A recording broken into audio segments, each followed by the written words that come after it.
সত্যজিৎ রায় এক সাক্ষাৎকারে বলেছিলেন, সব কিছু থাকা সত্ত্বেও মাঝে মাঝে মনে হয় কিছু একটা নাই, একটা ফাঁকা জায়গা যেটা বোঝানো যায় না, শুধু অনুভব করা যায়। এই কথার ভিতরেই লুকিয়ে আছে সেই একাকিত্বর গল্প।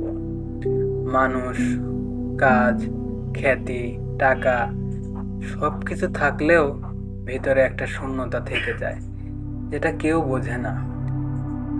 একাকিত্ব এক নিঃশব্দ যন্ত্রণা। ওর নাম কেউ জানে না। বন্ধুরা ডাকতো ফানি, ক্রেজি, সেই ছেলে যে সবাইকে হাসাতে পারে। কিন্তু কেউ জানতো না ও নিজেই নিজের ভিতরে একটা ব্ল্যাক হোল নিয়ে বাঁচে। ছেলেটি বাসায় ফিরছে, দরজা খুলে নিস্তব্ধতা। কেউ নেই, টেবিলে এক কাপ চা, অর্ধেক খাওয়া, চোখে ক্লান্তি। এই শহরে হাজারো মুখ, কিন্তু তার পাশে কেউ নেই। রাস্তায় হাজারো শব্দ, কিন্তু তার জীবনে নিস্তব্ধতা।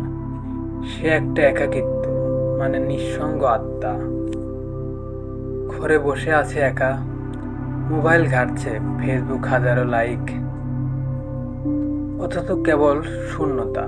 তুমি কি জানো, ইমোশনাল ব্ল্যাক হোল চোখে দেখা যায় না।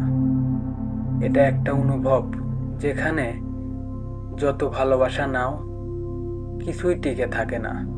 তুমি সব কিছুই গ্রাস করে ফেলে দাও, নিজে না চেয়েই, নিজের অজান্তেই। আমরা একটু ফ্ল্যাশব্যাকে যাই। স্কুলে বন্ধুদের সাথে সে হাসছে, প্রেমিকার সাথে হেসে হেসে কথা বলছে, কিন্তু একসময় সব সম্পর্কই ফিকে হয়ে যায়। তার মনে হয় সবাই কেমন যেন দূরে সরে যাচ্ছে, অথচ কেউ সরে যায়নি। সে নিজেই হারিয়ে ফেলেছে নিজেকে। সে আয়নার সামনে দাঁড়ায়, আয়নায় মুখ দেখে, চুপচাপ। পেছনে একটা শব্দ, নিজের নিঃশ্বাস। তুমি কি কখনো অনুভব করেছো এমন একটা শূন্যতা যেটা বোঝানো যায় না? ঠিক এই অনুভবটাকেই বলে ইমোশনাল ব্ল্যাক হোল। চোখে পানি, অথচ একটু কান্না নেই। তুমি যদি এখনো বেঁচে থাকো, শুধু শ্বাস নিচ্ছ বলেই নয়, অনুভব করতে পারো বলে, তবে কাউকে জিজ্ঞাসা করো, তুমি ঠিক আছো?